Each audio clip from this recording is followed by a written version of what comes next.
Hey, what's up, everyone? Welcome to the episode of the Ninja Warrior podcast, and tonight is very exciting as we are covering probably the best season finale for A&W ever, really. Yeah, this was freaking amazing. We had stages 2, 3, and 4. And Athena on stage 4. I wasn't even saying Athena on stage 3. Went on stage 4. That just destroyed my level of predictions on this. I was expecting Milwaukee to win this, and that did not happen, not even close. But it's going to be Kaden Lebsek on stage 4.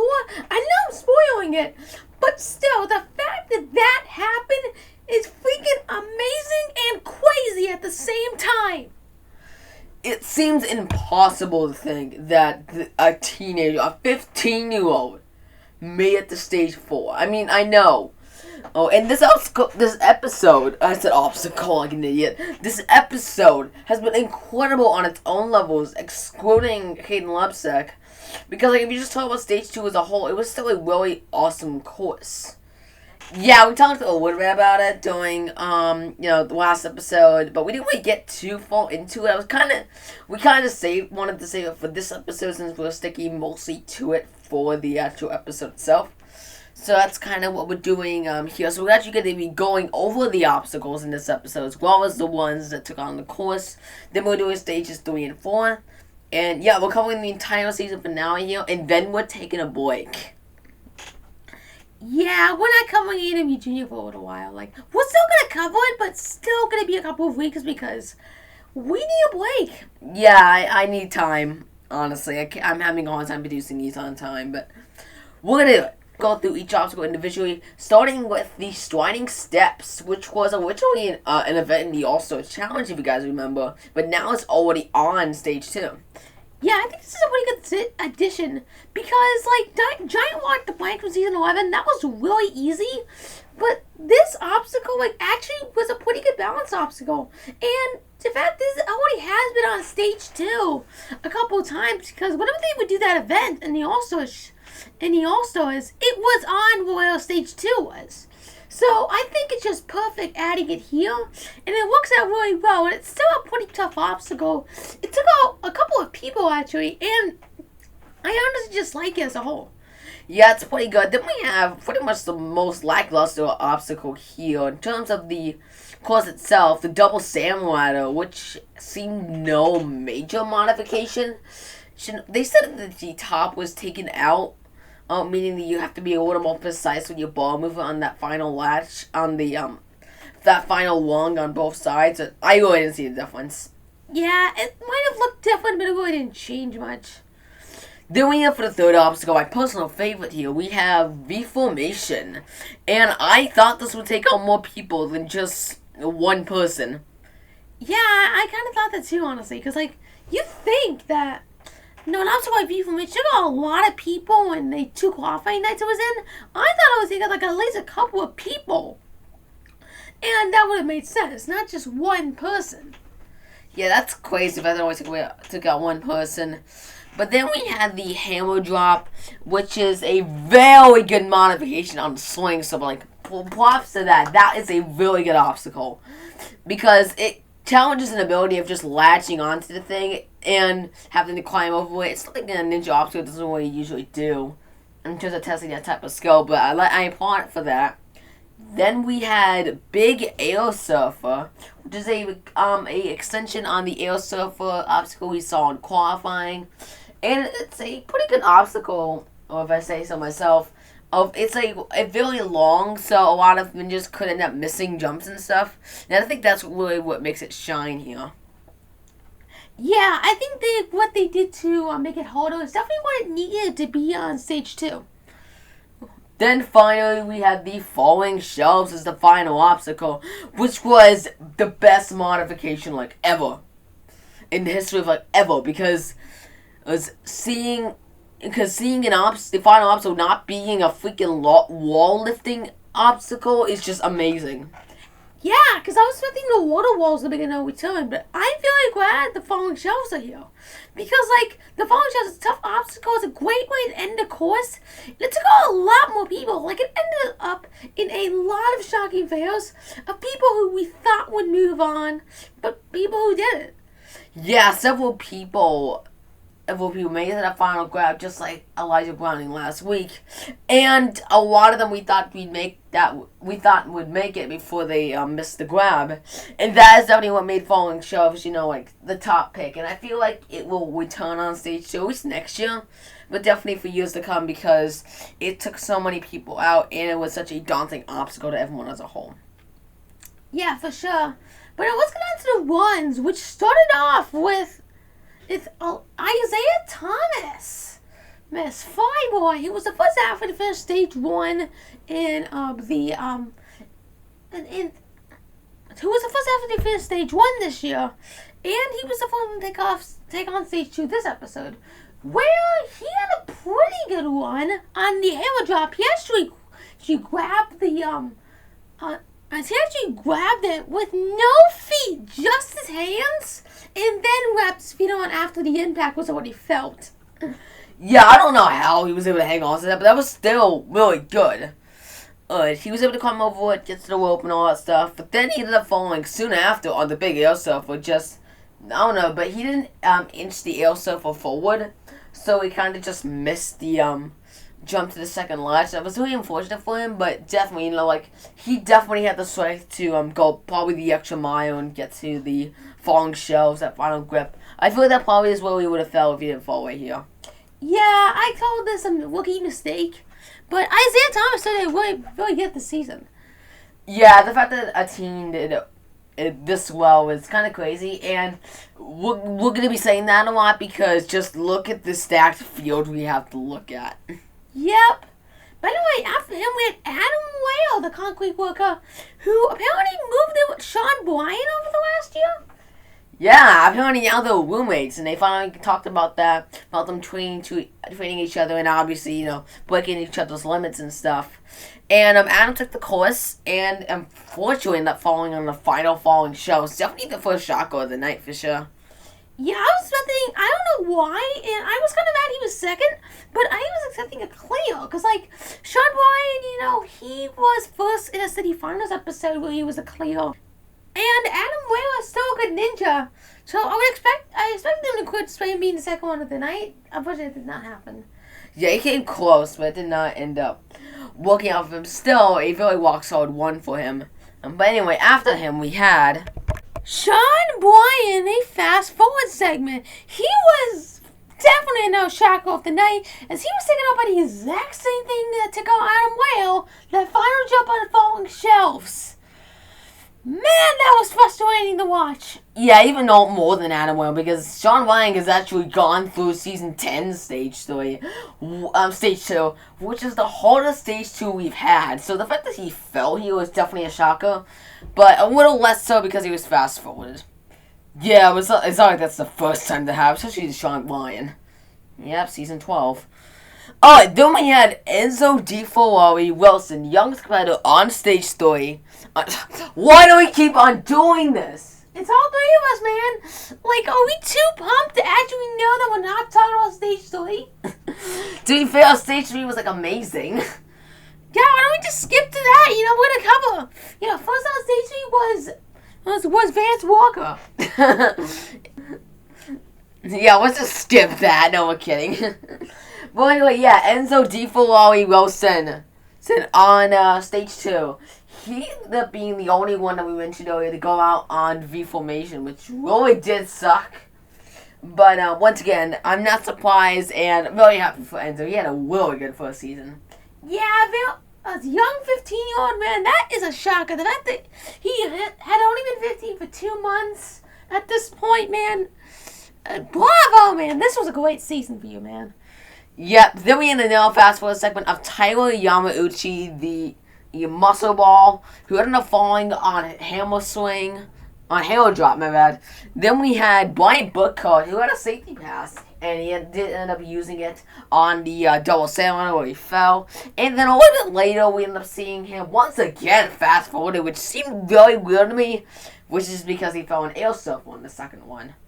Yeah, I was pretty surprised. Like, I was thinking, if Brian Booker was any fast forwarded for a safety pass one, I was honestly expecting him to have a full one showing off for a second one, which is what they did sometimes. Yeah, and they've done the other thing before where we had Carson Voyos fall on a shown one, but they finish in a fast forward. So I would have expected Brian Booker to get that same treatment, except have his, except have his second one actually before we showed him being a finisher of the course later on, but that unfortunately did not happen. Anyway, then we had the next shown one, Austin Gray, who was the very first finisher of the night. And was one of only 3 to finish the course tonight and move on to stage 3. Yeah, definitely, a surprise, because, Austin Gray, I think we've been looking down on him, honestly, because, he hasn't really gotten much spotlight, and I've honestly never really thought of him as a contender for the $1 million. Yeah, I don't think any of us thought that way about Austin.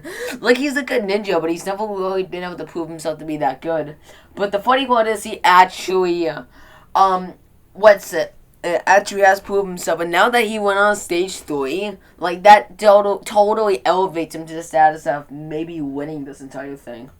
Oh yeah, definitely. Austin, that was an amazing one. The fact that he didn't even need a safety pass, he just guts through stage 2. I mean, just like Michael Torres, he avoided it, and that right there is amazing.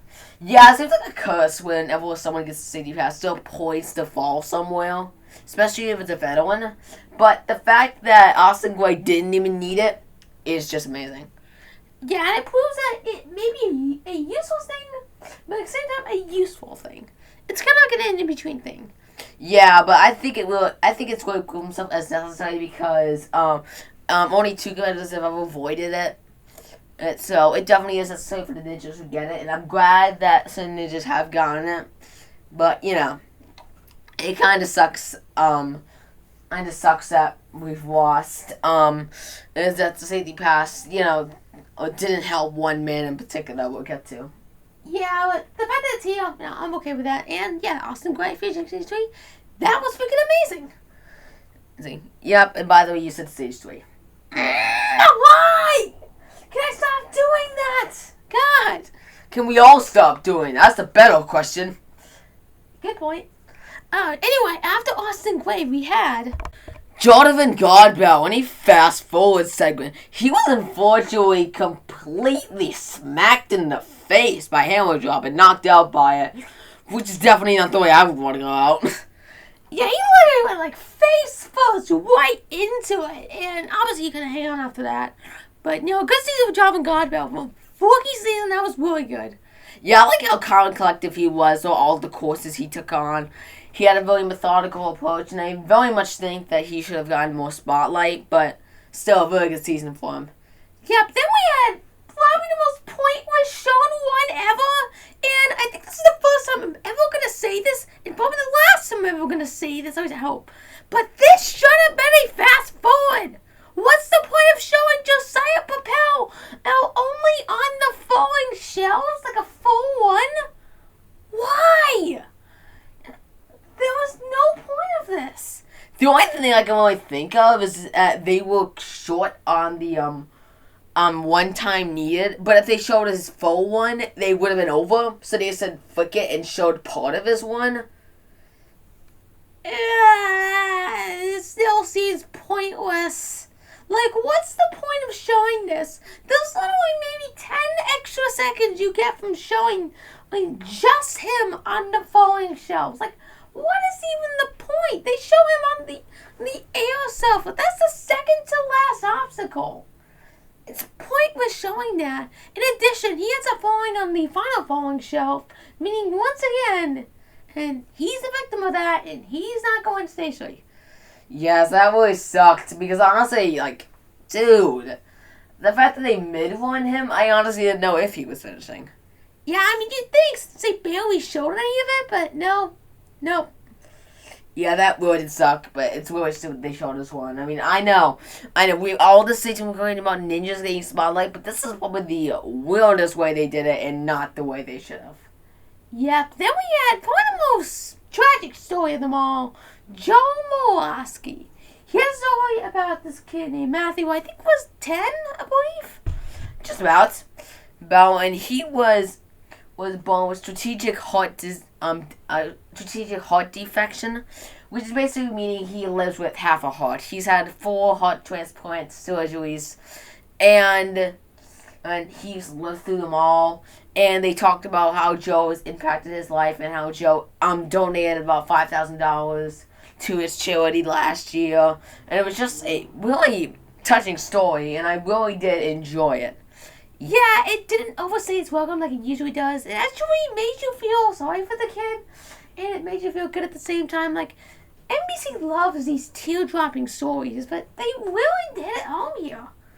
I mean, honestly, this wasn't annoying. This wasn't like the just shut up or we don't care. This is actually legitimately something that Joe Realistic would talk about. I mean, even when he talked about a couple of years back, and who had alopecia and died from it. So the fact that Joe is known to find these well and exotic kids and help them, and this seems like a very realistic thing for him to do, and they really highlight that here. Oh yeah, for sure. But unfortunately, Joe had probably the shock of the season here again. Yeah, last season he had the shock of the season too. But here, he falls in the first obstacle, the stranding steps, and I was literally left speechless here for over 2 minutes. I was basically frozen. I was so shocked that happened. Yeah, I thought Joe Morawski, guaranteed, stage 3. All of us probably thought that, did you think that? Yes, I did. Exactly. This is the big, we thought he would make it. It was pretty obvious he would. But apparently not obvious enough. No, the first obstacle, man, that is so sad. That's Jeff Britton levels of failure. Not only did we get Megan on that same conundrum just a week ago, we also have Joe Morawski, dude. I mean, I think we should have saw this coming after the high road thing, but seriously, I would have loved to see him try stage 2 again.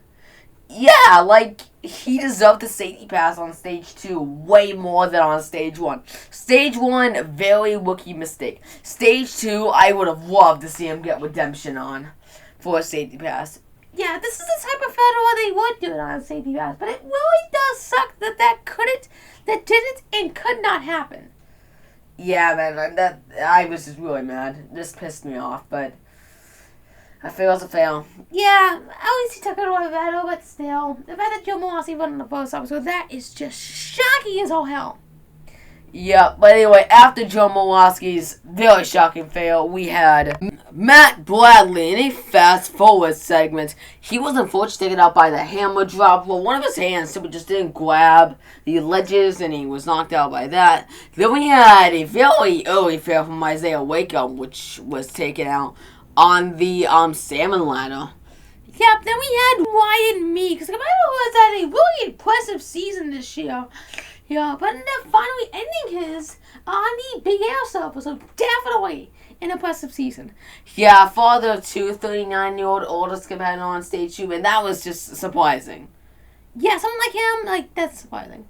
Yeah, but then we have the ultimate surprise, a total dark horse in terms of finishing, Kyle Soderman, who was the next finisher on stage 2. What? Yeah, I was like, what even just happened after this finish?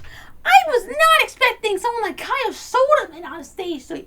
Of all people, come on. Yeah, people like Adam Whale, Sean Bryan can't make this jump, but Kyle Soderman can. A guy who doesn't even have grip strength compared to these two. Yeah, that surprised me to bigger levels. But the fact that Kyle Soderman made it, that was impressive. And so becoming a nice fish, that's a no small feat, man. Yeah, stage 3 is definitely a tough feat to get to, and the fact that Kyle Soderman did that completely out of nowhere was amazing. Yep, and after him we had Mike Salinski in a fast-forward segment. He was unfortunate by the final falling shelf again. And so I think the fourth ninja? Fifth, but yeah, the fact that so many ninjas fell on this final part is crazy to me, and we're not even done yet in terms of those people. But anyway, then we had Kai Beckstrand at same Fast Forward 7 who was shockingly knocked out by the first obstacle. That was a disappointment. Yeah, he's one of the ones I was hitting on stage 3, honestly. Yeah, Kai, man, that sucks. Yep, then we had the fun-loving Jake Murray on stage 2 for the first time since season 10. Well, he thankfully made it past the first obstacle, but then fell in the final falling shelf. Yeah, so before we go on, I want to mention Jake Murray's story about him hanging out with fellow ninja Caden Lepsack a lot, and them kind of just getting to know each other and their personality, and kind of the bond together as a whole. But, yeah, going back to this one, Jake Murray fell in the final falling shelves, completely eliminating my thought of there being a total victory. Yeah, like Austin Gray, like, no one here seemed like they actually have what it takes. And no offense to Vance Walker, but seriously, I really didn't think he had it in him. Yeah, it really didn't seem probable for any of the teams to win it for me. And for all of us as a whole, I mean, I thought they might win. You're kidding, right? Yes. I actually thought they would win. Oh, you actually kind of predicted correctly. Kinda. Yeah, but yeah, it's definitely shocking that we actually got stage 4, but I didn't think we would after Jake Murray's fail. Yeah, then we had Brian Burkhardt, who went on his second run, who fell in the air surf, as we mentioned earlier. Then we had a very big disappointment from Jesse Fox the Black. Yep, Jesse Fox the Black, the first woman on stage 2 since Melissa Beard in season 9, unfortunately fell in the second obstacle. Yeah, that was definitely disappointing. I thought Fox had a lot, and I need a lot more in her to go farther. Yeah, it wasn't a good thing or anything. She just missed along. Definitely a rookie mistake. It sucks because it definitely took Fox a lot to get here. And I feel like she won't get here again, just like all the other women. Yeah, I really want her to actually get some progress on this course, but man, I wasn't even expecting Double Samuel. I was expecting a freaking V formation to take her out. Because I thought that made sense. Yeah, I would have. But anyway, at the Flex, we had the final runner on stage 2, Caden Lepsack. Hell yeah, Caden! Man, this was an amazing one. He made all the way to the boss of the fourth and final halfway to complete stage 2. Yep, definitely an amazing one from Caden Lepsack, and that allowed us to move on to stage 3, which had many grueling obstacles. It was still definitely a difficult course. And those obstacles included Whip and Tip from season 11, which just shocks me to like the highest level. Yeah, Grip and Tiff was not a hard obstacle. Only took out Josh Salinas. And I was honestly not expecting this obstacle to make a return, but I guess it did. I guess. But anyway, then we had the Stalactites, which were a very good, cool iteration of the key lock hang that we've seen previously on stage 3. And the one with that has the same grips, but it has intertwiningly moving latches to sort the handholds into. And man, is that obstacle hard! Yeah, you're dangling from like one hand down there, and that is tough. I mean, we saw Vance Walker hanging there, and we'll get to him, but we saw Vance Walker hanging there for like what felt like 10 seconds.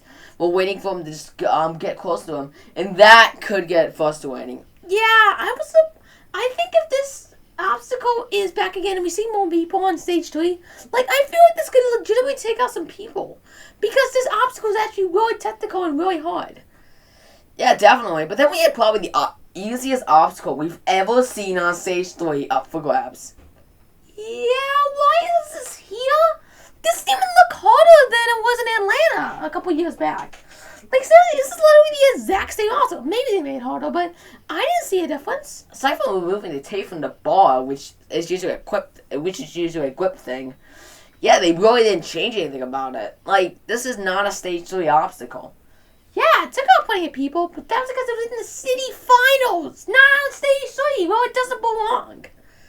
Yeah, then we had the Ultimate Cliffhanger, which received no modification at all from Season 11, so it's easy. Still took out a person. Still did. Then we had Pipe Dream, which is basically just the same from season 11, except there's red poles instead of blue. Then we have Eyeglass Alley, which is officially my new favorite obstacle in A&W history. What? I thought it was... Okay, no offense, but it was good? But favorite of all time? What? Yes. Eyeglass Alley, it's so technical in particular. You gotta lift the wing, it's different notches. And you're hanging from, like, one side. Man, like, aside from the jump at the end, this is a freaking amazing obstacle. Alright then, I will admit it's definitely on level 4 stage 3. I mean, it is a very tough obstacle, and it took out everyone, and it took out 2 out of 3 people who attempted it. So yeah, it was definitely a tough obstacle, and I did like it, but man, favorite of the season? I think we know what's winning the Stage 5 Ninja Awards. Maybe. Okay, new rule that isn't allowed. That obstacle isn't allowed. Because we know it's too obvious. I'm still putting it in now. I won't let you.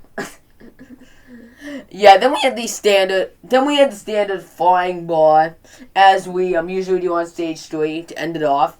And yeah, then we got started with Vance Walker. Yes, Vance Walker. He was supposed to finish stage 2, and he was supposed to take on stage 3, where he made it all the way to Eyeglass Alley. And this is definitely an impressive one. I was not expecting Vance to even make stage 3, but the fact that he made it all the way to the second to last obstacle, it's just unprecedented. Yeah, and as we mentioned earlier, Vance Walker on the stalactites had a few seconds where he was just dangling from one hand on that. And I'm like, he's gonna fall from that. But he did it, and I was like, thank God. Yeah, it looked like a really good one and really impressive. I was kind of shocked to see him do it that well, but yeah, Vance Walker. Yeah, but then we had Tyler Soderman take on the course, which is definitely the dark horse in terms of people who made the stage 3. Yeah, I'd say Tyler Soderman is the last remnant from the group from season 11. Because, like, I think he deserved to be on there with his buddy Hunter Gerard. Yeah, like, stage 2 in season 1 was really easy, but stage 2 here took out some talk about it. It's like Jake Murray and Adam Whale and Sean Bryan, but yet he was able to make the blind gap and made it to stage 3. However, due to him not having all that much rock climbing experience, he fell on the ultimate cliffhanger, so he was the only victim on that obstacle. Really kind of shocking to me because, stage 3 and all that, but, it always showed to be a hard obstacle. Yeah, definitely. And then we had, what's his name? Austin Gray. You almost forgot Austin Gray's name. Well, to be fair, A&W often forgets it. I'm not lying, right? They often just show him in a fast forward segment, particularly this year and a little bit last year. Yeah, again, they knew in advance the results, so you'd think they would have shown him a little more. Anyway, so Austin Gray, just like Vance Walker, he made it all the way to Eyeglass Alley, just slightly farther but faster, so he got locked in for the last man standing $100,000, and he was in now, and it was up to Caden Lepsick to beat him. Yep, which he did, and completed stage 3. This seemed impossible. Yeah, I never expected to see a 15-year-old on the stage, let alone it being, the very first season to include them. Yeah, don't underestimate the teens. Caden Lepsick on stage 4, what? Yeah, he climbed the tower, and he did not, well, he only made it about halfway up. Man, the fact that a freaking 15-year-old got to stage 4. Oh my God, do I not care that he missed? Just the fact that a teenager got there was amazing. Yeah, like, who expected a 15-year-old on stage 4? Like, I mean, you guys did, in the viewers. But seriously, none of us were. I was. Okay, you were. But still, the fact that there was a 15-year-old on stage 4 is just crazy to me. And I was literally in tears watching all this unfold. And when it ended. Dude, like, this is not what I was expecting from an episode of A&W. Like, this is literally like the best finale. Yeah, much great, like I said. And it had basically everything you could have. Shocking fails, triumphant finishes, a teenager getting to stage 4. Like, this was not expected. And I applaud AEW for ending the season well. Yeah, we gave the season a lot of crap for fast forwarding several ninjas, with having several ninjas withdraw, though that was out of their control. Cutting so many ninjas that should have been shown. Oh, and having ultimately probably some bad obstacles like drop zone, but it all coming together here on stage 3 and stage 4. But I think that's it for this episode of the Ninja Warrior Podcast. Yeah, next episode we'll be taking on the first episode of AEW Junior Season 3. And I gotta say, that episode was actually pretty good as well. Yeah, now that me and John have actually seen it, yeah, I can definitely agree with you on that. Yeah, definitely. However, we won't be covering it as soon as it comes out, like we've said, I think it was the last episode, but not any other episode. Yeah, as we mentioned last episode, we're going to be taking maybe about a month off from doing the podcast, so we won't be showing off AEW Season 3 just yet, not immediately, but soon. We promise to do it, and we're going to do it. It's just that we're going to be a little bit behind, and that's kind of just what we have to do. Yeah, we'll probably do multiple recordings of our podcast in one session now, just like we did. It's like you two did with AEW 12 of the qualifying, but I'm not sure if you're able to get those out a week apart from each other. I'll give my best shot, but I think because I have school, I don't think I'll be able to edit all of those. My best guess what I could do is maybe on the week of Christmas do it, because as per usual, I'm off. So maybe just have edit on every day, so maybe I'll do that, because I think AEW Genius should still be running by then. Usually it's 20 episodes, so yeah, I say. Yeah, but anyway, yeah, we'll see you guys next time for more and for AEW Junior Season 3 and more, definitely. Yeah, and one more thing, what do you guys want to see us cover? Yeah, because AEW Junior Season 3, after that, and the Stage 5 Ninja Wars for this season, I'm not sure what we should cover after that. Yeah, I mean, we can cover like stuff like Viking and stuff, like if you want. I was going to ask the viewers what they wanted to cover. So what do you want to see out of us? Do you want to see some international ninja competitions? Do you want to see like stuff like National Ninja Week or something? Like, what do you guys want to see us cover here on the podcast? That's more of what I want you guys to see. And we'll also upload highlights from it as well as we cover it. Really? Yeah, I think it's worth a while. Alright, if we can, then we can. Yeah, but anyway, let us know in the comment section below. Oh, but anyway, yeah, we'll see you next time. I'm for AEW Junior Season 3 in about a month. But I will be uploading stuff during that time frame, so yeah. We'll see you guys next time. Peace.